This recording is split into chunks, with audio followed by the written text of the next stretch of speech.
Food and fluids.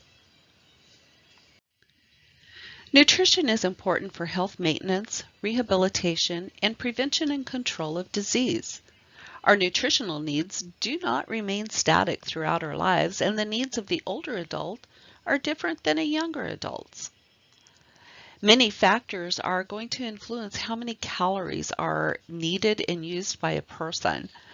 Activity patterns, gender, body size, age, body temperature, emotional status, and the temperature of the climate in which that person lives. If the caloric intake exceeds the needs, the client will gain weight, and adversely, if the caloric intake is less than the needs, the client loses weight.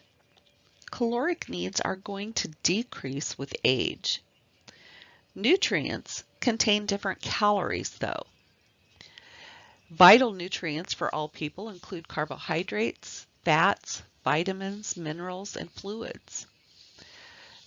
My Plate is a program that has a visual representation of healthy eating habits. It encourages balance among nutrients in the overall diet, and a modified version is available specifically for the older adult. USDA recommendations include following a healthy eating plan over the lifespan, focusing on variety, nutrient density, and amount. Calories should be limited from added sugars, which should be less than 10%, and saturated fats, which should be less than 10%, and reduced sodium intake, which is less than 2,300 milligrams. USDA also recommends eating healthier food and beverage choices, maintaining an appropriate calorie level in the diet choices, and consuming alcohol in moderation, if at all. Appendix C in your textbook contains a modified dietary requirement list for the older adult. Now, carbohydrates consist of sugars and starches and they compose approximately half of the standard American diet. They're a ready source of energy for the body. And there's two categories. We have simple and complex. Complex carbohydrates usually contain other nutrients and fiber. Soluble fiber in complex carbohydrates is helpful for individuals that are at risk for coronary artery disease, as it helps to reduce blood cholesterol levels. Those simple sugars are going to be like your candies and your desserts. Proteins are composed of amino acids that are essential for tissue repair and healing.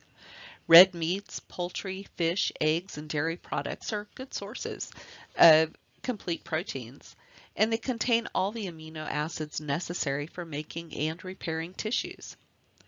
Plant foods such as legumes, which are peas and beans, nuts and cereals, which are whole grains and rice, contain smaller amounts of incomplete proteins, which don't individually contain all the necessary amino acids. Examples of low-fat proteins are going to be fish, lean poultry, peas, and beans. It's recommended that fats be limited to approximately 20% to 35% of the total daily caloric intake. Fats aid in the absorption of fat-soluble vitamins and provide adequate amounts of essential fatty acids. It is necessary to watch the type of fat in the diet. There's three important types of lipoproteins or fats. The high-density lipoprotein or HDL, which is the good fat, and it helps protect against vessel disease. The low-density lipoprotein, which is the bad fat and contributes to vessel disease, and the very low-density lipoprotein. Vitamins are organic compounds found naturally in foods. They're needed for a variety of metabolic and physiologic processes. Fat-soluble vitamins include vitamins A, D, E, and K, while water-soluble vitamins include the B-complex vitamins and vitamin C. Minerals are inorganic chemical elements required in many of the body's functions. Minerals make up a small proportion of the total body weight, yet A slight mineral imbalance can have serious effects. It includes calcium, phosphorus, iron, sodium, potassium, and zinc. Functional foods have overall healthy benefits. They reduce risk factors for chronic diseases and enhance body processes that benefit health. They include soy, mushrooms, green tea, and black rice. And water. It's essential for life. We can survive longer without food than we can without water.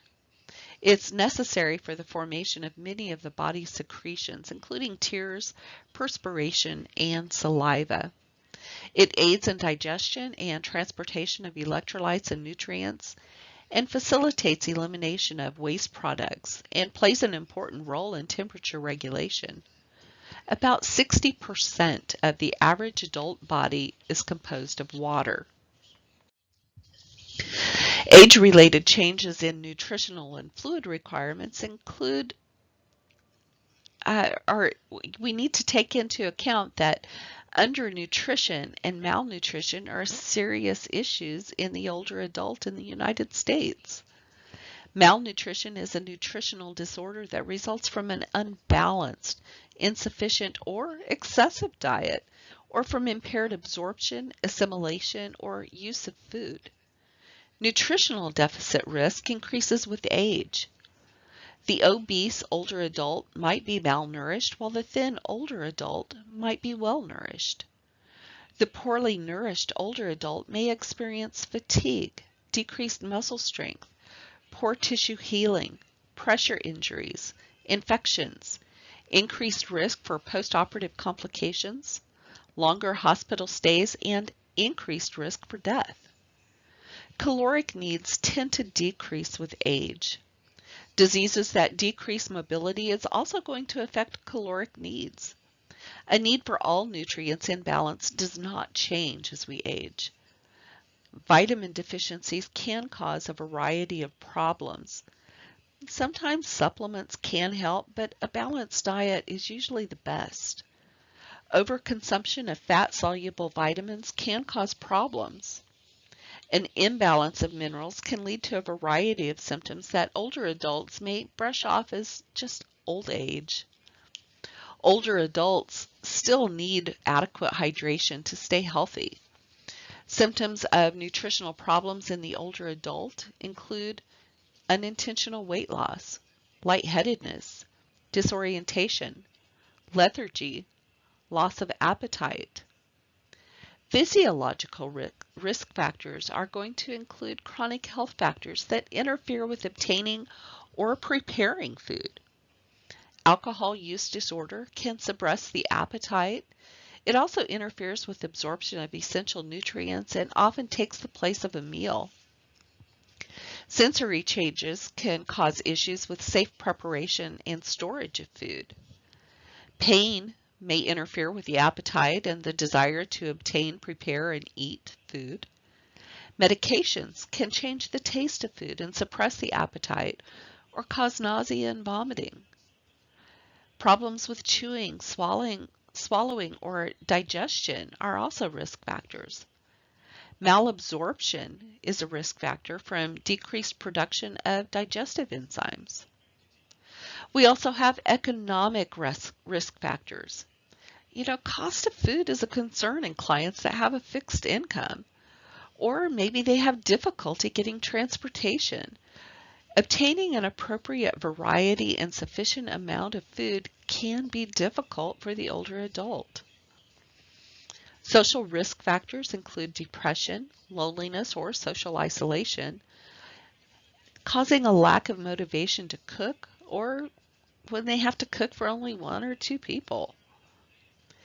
Institutional food issues include repetitive foods that are served, difficulty maintaining appropriate temperatures to all of the residents, environmental concerns such as noises or odors, being fed by someone else, behavior, appearance, or odors of table mates, and an inability to meet those cultural or personal preferences of food. Social and cultural aspects of nutrition. Food is more than a means of meeting nutritional needs in some cultures. It's also used as a part of religious ceremonies, in social uh, interactions, and as a means of cultural expression. Many major religions, such as Islam, Judaism, and Catholicism, include some dietary restrictions. So it's important to remember that good nutrition can be achieved in any culture. The amount of calories for each of the following are: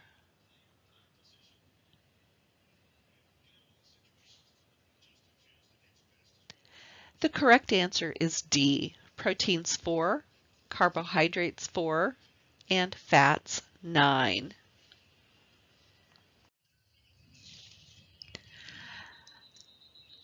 So altered nutrition.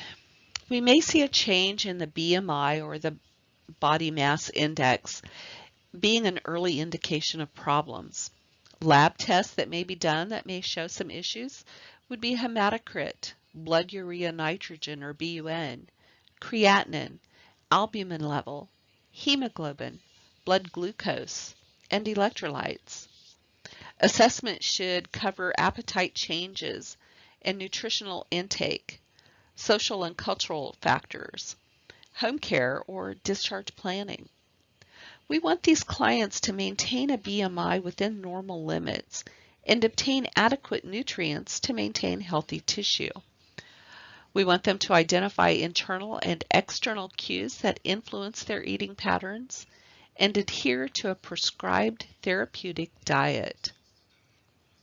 Interventions include, in the hospital or extended care facilities, assessment of the individual carefully to determine the cause of a problem, scheduling weekly weight checks, keeping a dietary record of the amount, type, and frequency of food intake, and explaining the importance of nutrition to overall health or disease control. And most of all, determining food likes and dislikes, monitoring lab values, assessing the condition of the skin, hair, nails, and mucous membranes, consulting with a dietitian, instituting measures to increase or decrease nutritional intake, and completing a thorough documentation of nutritional status, including assessment, interventions, referrals, and client response. In the home, we need to assist the individual in obtaining resources such as Meals on Wheels, food stamps, a housekeeper, or shopping service, involving the family in shopping and meal planning, identifying older adult meal programs that are available in the community, and using any appropriate intervention that we might use at the institutional setting.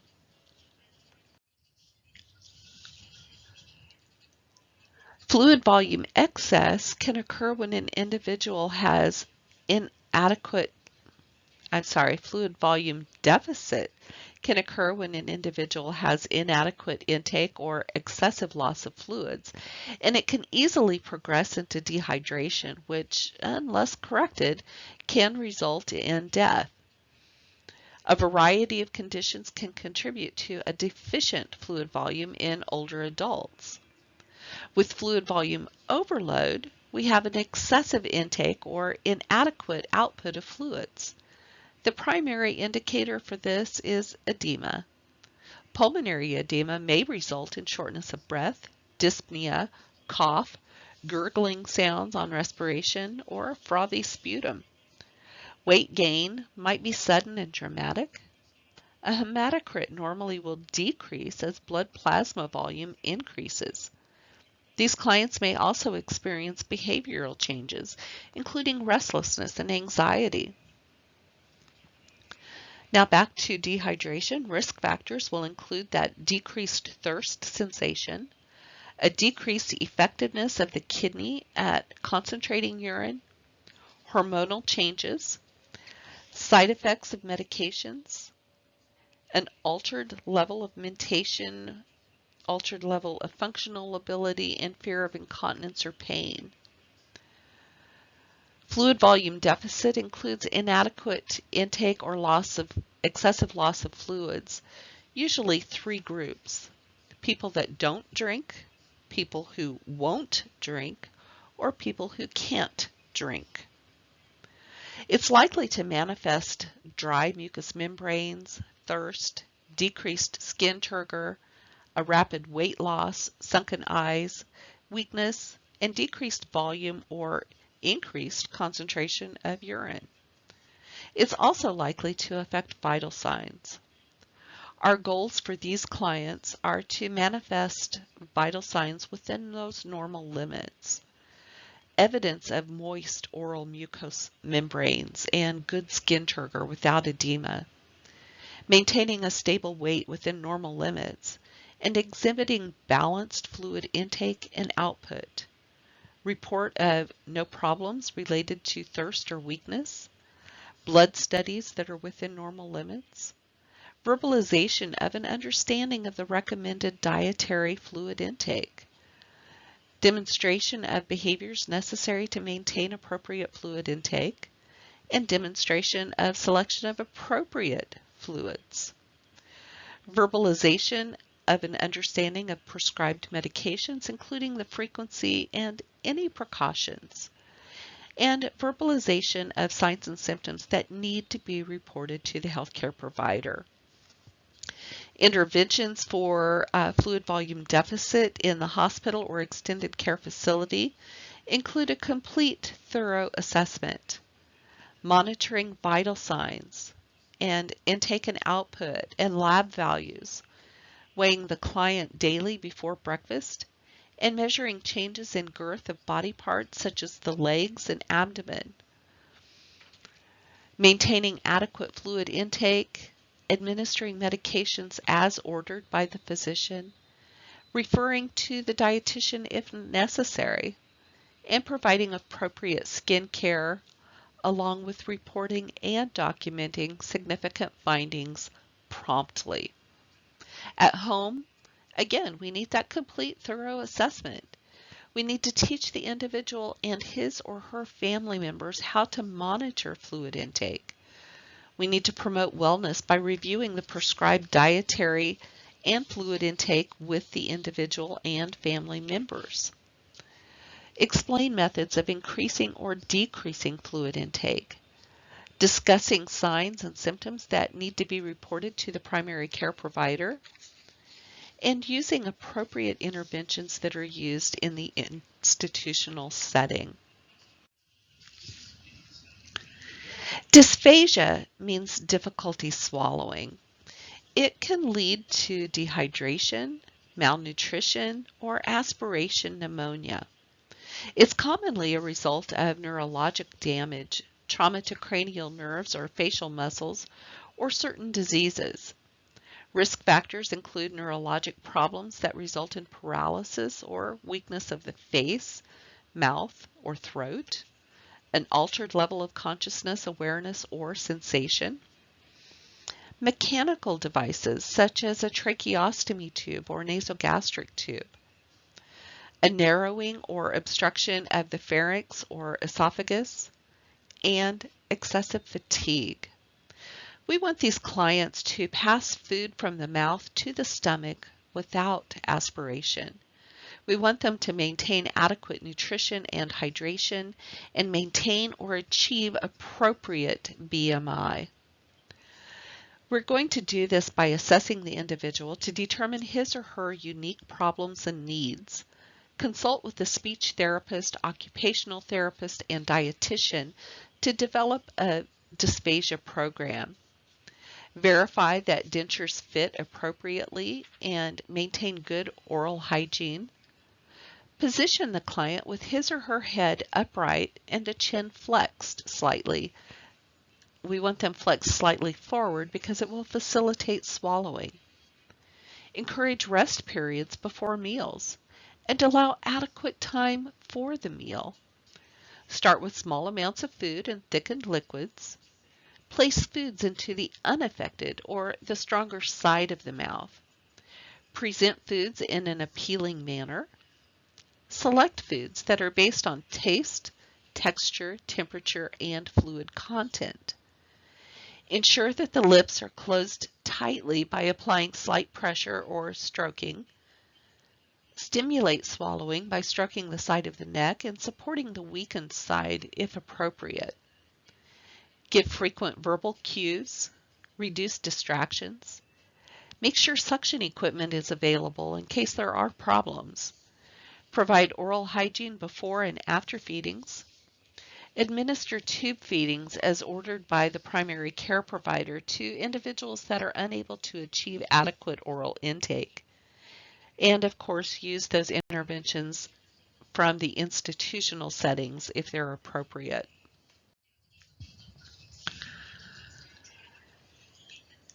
So, nursing process for aspiration risk. Symptoms of aspiration are going to include the sudden appearance of severe coughing or cyanosis associated with eating or drinking, voice changes, signs of aspiration pneumonia, and risks as is increased with dysphagia or with gastroesophageal reflux problems. Risk factors include those neurological problems, particularly those that affect the cough or the gag reflexes, a reduced level of consciousness, continuous supine positioning, in other words, lying on the back, tracheostomy tubes, gastric tubes, decreased gastric motility, excessive amounts of residual gastric contents or gas. Goals for these clients: we want them to remain free from episodes of aspiration, maintain a clear, noiseless breath sound. We also are going to do this by positioning the person appropriately, assessing for stomach distension. Don't feed a client too rapidly. Avoid liquids or pureed foods. Monitor respiratory sounds and respiratory rate, and observe the amount and type of sputum that may be produced. Keep suction equipment readily available, and consult with specialists such as speech therapists and dietitians.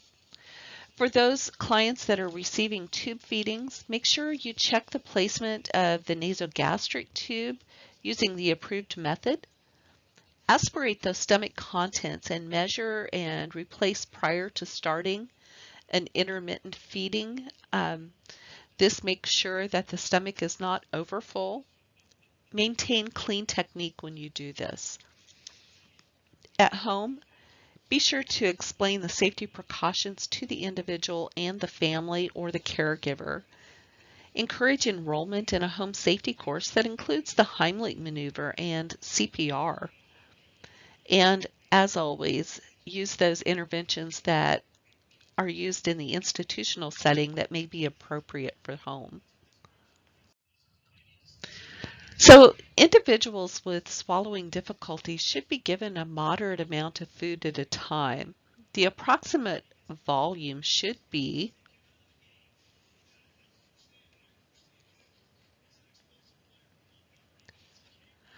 the correct answer is C, 15 to 20 mLs.